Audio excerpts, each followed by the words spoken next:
Baik, selamat malam. Jadi pada malam hari ini kami dari kelompok 6 akan mencoba menjelaskan terkait praktikum term project ya atau tugas akhir untuk mata kuliah Human Integrated System.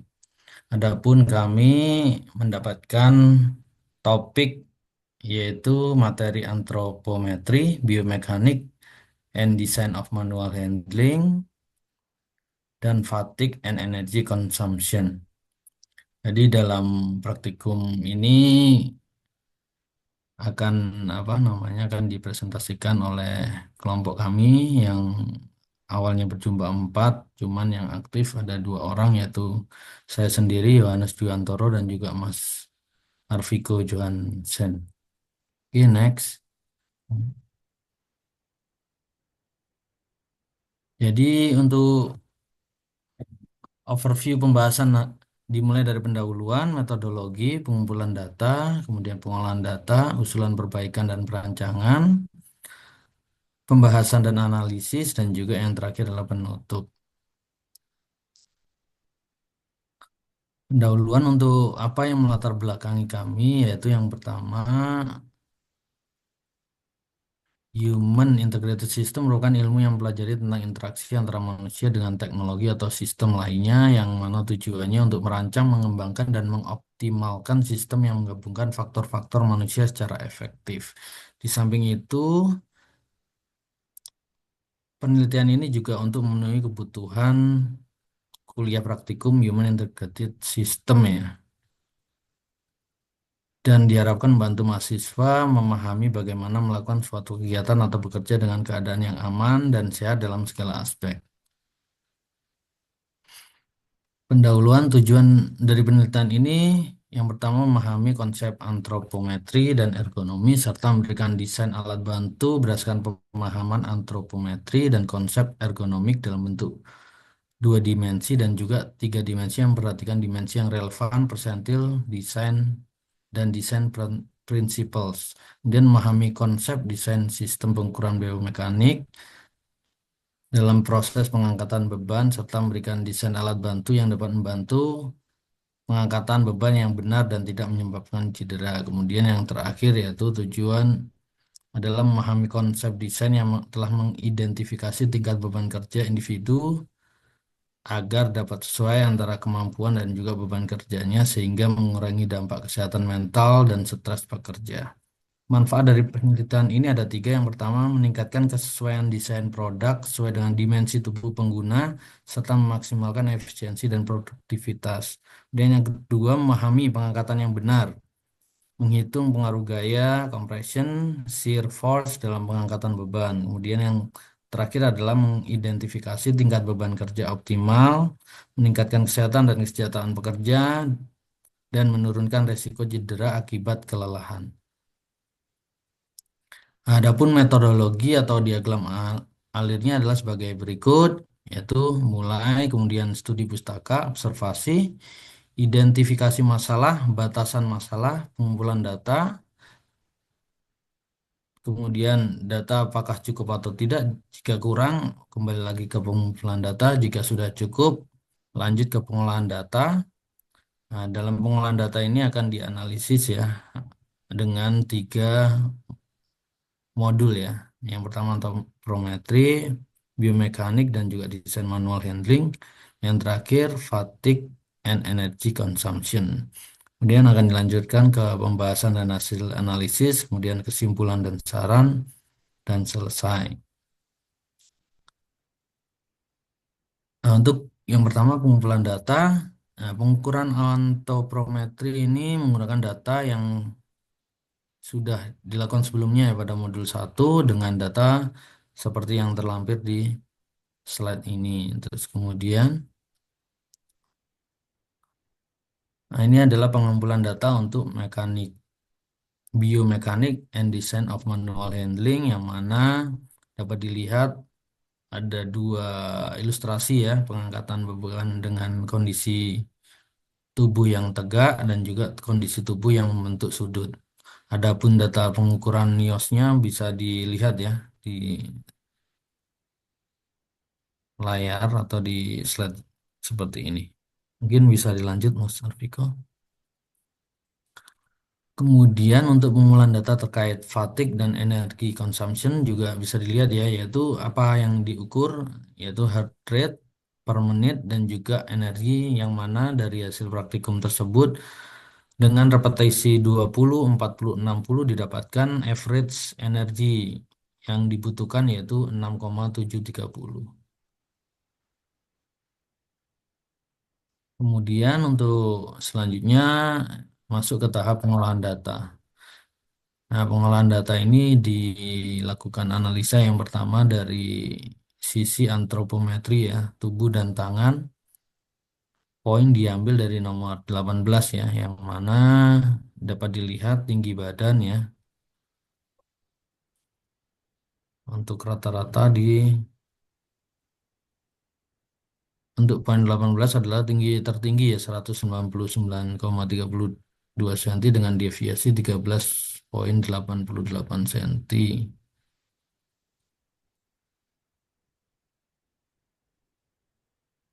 Terus kemudian Mas, next Mas. Nah, ini adalah pengolahan data ditinjau dari biomekanik and design of manual handling ya. Yang mana dalam perhitungan RWL awal ini didapatkan angka 23,29. Terus LI indeksnya kurang dari satu ya, yang mana artinya tidak berbahaya. Terus kemudian setelah itu dihitung RWL akhir ya dengan kondisi yang berbeda ya. Nah, ini didapatkan RWL akhirnya sebesar 12,66 turun, kemudian LI indeksnya naik namun masih dalam tahap di bawah satu ya, artinya masih tidak berbahaya seperti itu. Kemudian lanjut Mas. Oke, mungkin akan saya lanjutkan ya, Iya, lanjut Johannes untuk ya. Christoforus ya.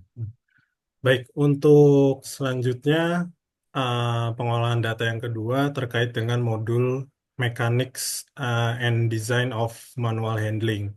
Jadi di sini kelompok kami melakukan perhitungan force compression and shear, di mana yang pertama dicari adalah M eksternal dan internal ya, di mana secara persamaan M eksternal plus M internal itu sama dengan nol, sehingga bisa disubstitusi M eksternal itu sama dengan minus M internal, di mana M eksternalnya didapat sebesar minus 130,2 Newton meter, sehingga M internalnya adalah 130,2 Newton meter.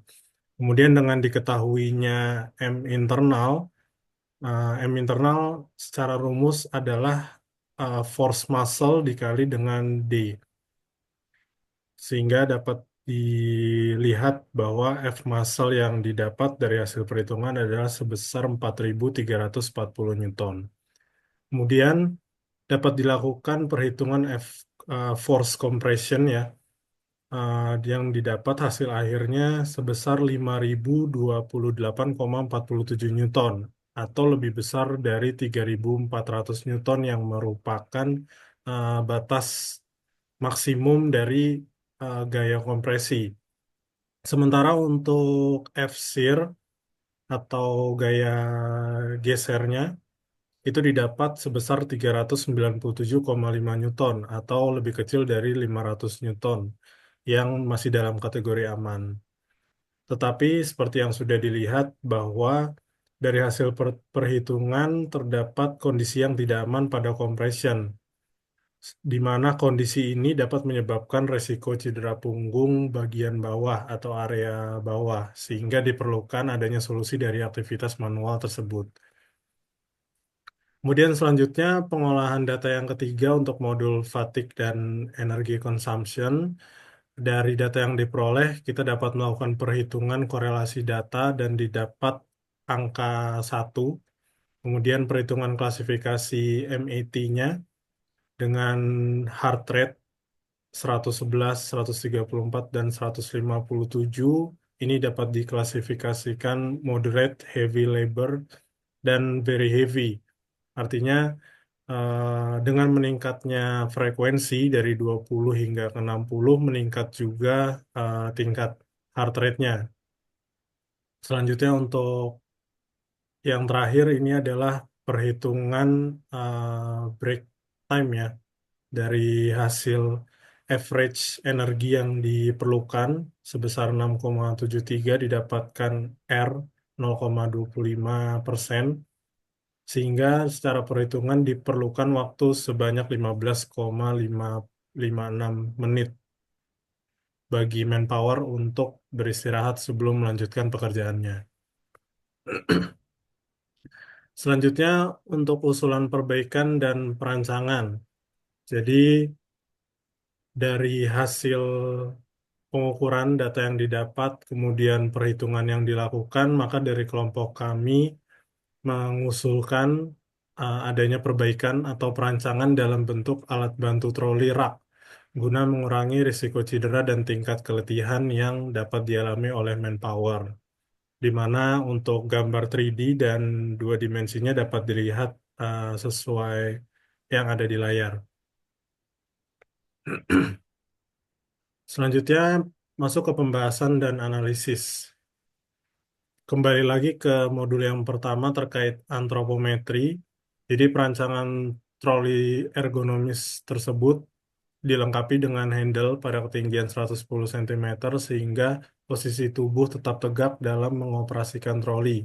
Kemudian adanya tambahan tuas untuk menyesuaikan tatakan sehingga tidak perlu menunduk pada waktu mengambil atau meletakkan barang yang diangkat maupun diletakkan pada rak material di warehouse, atau dan desain ini mengikuti prinsip-prinsip ergonomi untuk kenyamanan bagi pengguna, di mana kita bagi ke dalam tiga bagian penting dari troli ini. Yang pertama terkait dengan tinggi troli.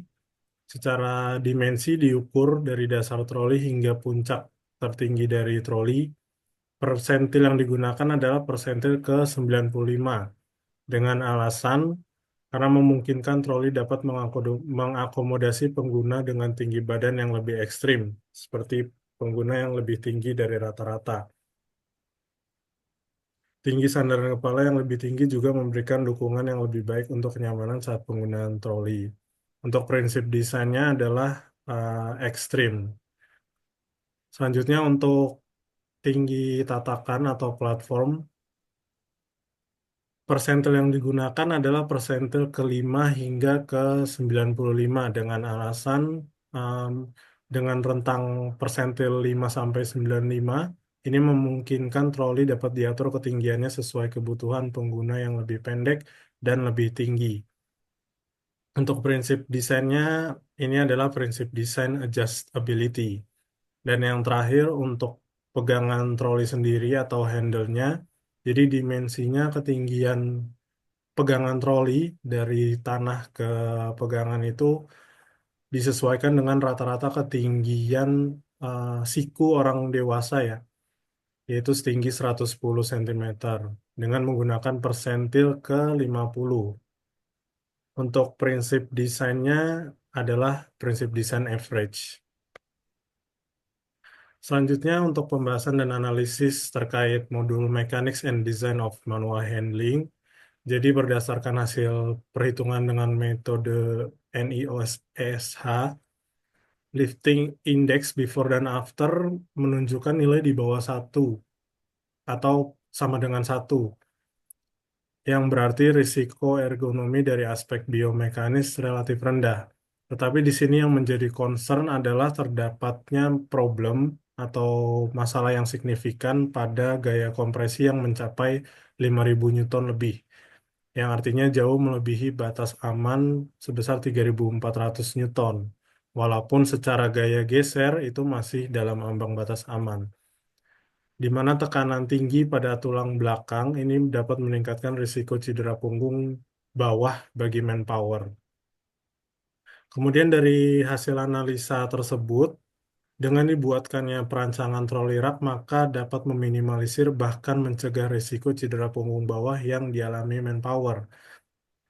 Selain troli tersebut secara garis besar mengurangi bahkan menghilangkan beban angkat yang langsung dialami oleh manpower, fungsi dan fitur dari garpu troli yang dapat di-adjust ketinggiannya menyesuaikan ketinggian rak juga menghilangkan manuver atau gerakan manpower saat mengambil box pada posisi ekstrim paling tinggi maupun middle, serta area bawah troli mengakomodir box yang berada pada posisi rak paling bawah. Untuk pembahasan dan analisa yang terakhir dari modul fatigue and energy consumption, jadi hasil pengukuran itu dapat disimpulkan bahwa konsumsi energi semakin meningkat selaras dengan peningkatan frekuensi aktivitas atau nilai korelasinya sama dengan satu. Kemudian secara heart rate, di mana terjadi peningkatan juga dari 111 ke 157 yang tentu saja meningkatkan juga nilai MIT-nya. Selanjutnya nilai rata-rata konsumsi energi sebesar 6,73 kilokalori per menit ini membutuhkan waktu istirahat bagi manpower sebesar kurang lebih 15 menit yang menandakan kelelahan yang cukup tinggi dan risiko overerection pada pekerja atau manpower. Sementara di dunia manufaktur, kebutuhan istirahat sebesar 15 menit yang dilakukan setiap 1 jam itu sangat tidak mungkin untuk diterapkan karena dapat menurunkan efisiensi dan produktivitas. Sehingga dengan dibuatnya perancangan troli rak ini, harapannya dapat menghilangkan beban angkat langsung pada manpower, tentunya dapat mengurangi risiko kelelahan dan meningkatkan efisiensi kerja. Selain itu juga dapat membantu mengurangi stres biomekanik, meningkatkan produktivitas serta keselamatan bagi manpower. Masuk ke bagian terakhir, penutup. Jadi kesimpulan yang didapat dari proses penelitian ini yang pertama, lift index yang didapat before dan after adalah di bawah satu, yang artinya resiko ergonomi secara aspek biomekanis relatif rendah. Namun yang menjadi sorotan adalah pada bagian kompresi yang melebihi batas aman 3.400 Newton, yakni sebesar 5.000 Newton, serta dapat meningkatkan risiko cedera bawah area punggung bawah bagi manpower. Kemudian yang kedua, adanya peningkatan frekuensi aktivitas itu selaras dengan konsumsi energi yang ditandai dengan nilai korelasi satu. Selain itu, nilai rata-rata konsumsi energi sebesar 6,73 kilokalori per menit itu membutuhkan waktu istirahat bagi manpower setiap 1 jam selama 15 menit karena menyebabkan kelelahan yang tinggi dan berisiko overreaction bagi manpower. Dan yang terakhir, dari hasil analisa 2 poin perhitungan di atas, maka kami dari kelompok HIS 06 melakukan perancangan alat bantu berupa troli rak agar dapat mengurangi atau meminimalisir dampak buruk yang dialami oleh manpower sehingga efisiensi pekerjaan dan tingkat produktivitas dapat ditingkatkan. Untuk saran eh, terkait penelitian praktikum ini banyak dibatasi oleh beberapa hal yang tidak memungkinkan untuk dilakukan. Contohnya pengukuran antropometri langsung manpower, kemudian penggunaan alat kokorometer untuk menghitung stress level, kemudian pengukuran layout aktual area kerja dan sebagainya. Sehingga data yang diperoleh banyak menggunakan asumsi yang menyebabkan perhitungan pada analisa dan pembahasan mungkin tidak terlalu akurat. Oleh karena itu akan jauh lebih baik jika pengukuran dapat dilakukan secara real time dan dengan peralatan yang memadai, serta dilakukan analisa lanjutan dengan kuesioner, WBQ, SOFI, atau FAST untuk mengukur stress level dan mental fatigue aktual yang dialami oleh manpower. Mungkin itu saja. Saya kembalikan ke Mas Yohanes. Terima kasih. Baik, terima kasih Mas Arviko. Jadi demikian presentasi dari kelompok kami, kelompok 6 ya, terkait final project ya untuk mata kuliah praktikum HIS ya, seperti itu ya, Human Integrated System. Mungkin itu semoga apa namanya presentasi ini bisa bermanfaat ya dan menjadi wawasan juga bagi yang melihat video ini ya. Mungkin seperti itu. Demikian disampaikan. Kurang lebihnya mohon maaf. Selamat malam. Selamat malam, terima kasih. Terima kasih.